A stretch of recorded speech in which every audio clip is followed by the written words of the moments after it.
Since and for এদের মধ্যে পার্থক্য কি এবং এদের কখন আর কিভাবে সঠিক ইউজ করা যায়, চলো আজকে এই ভিডিওতে জেনে নেওয়া যাক। প্রথমে since, from a specific time in the past until now.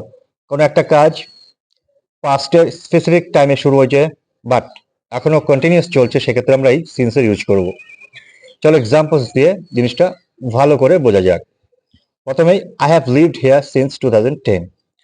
আমি এখানে 2010 থেকে কন্টিনিউয়াস এখনো বসবাস করছি। ফ্রম 2010 টিল নাও, মানে 2010 থেকে এখনো continue. Okay, next, it has been raining since last night, মানে গত রাত থেকে এখনো কন্টিনিউয়াস বৃষ্টি হয়ে চলছে, এই জন্য আমরা এখানে সিন্স ইউজ করলাম।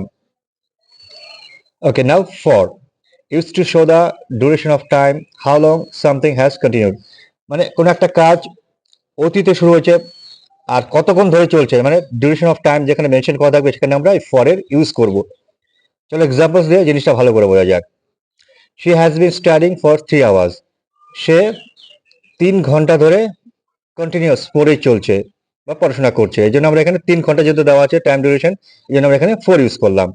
Okay, next, it has been raining for 2 days, গত 2 দিন ধরে কন্টিনিউয়াস বৃষ্টি হয়ে চলছে, যেহেতু টাইম ডিউরেশন দেওয়া আছে গত 2 দিন ফর 2 days, এই জন্য আমরা এখানে 4 ইউজ করলাম। তো এইভাবেই আমরা সিন্স অ্যান্ড ফর ইউজ করে থাকি। আশা করি তোমরা জিনিসটা ভালো করে বুঝে নিয়েছো, and thank you very much for watching.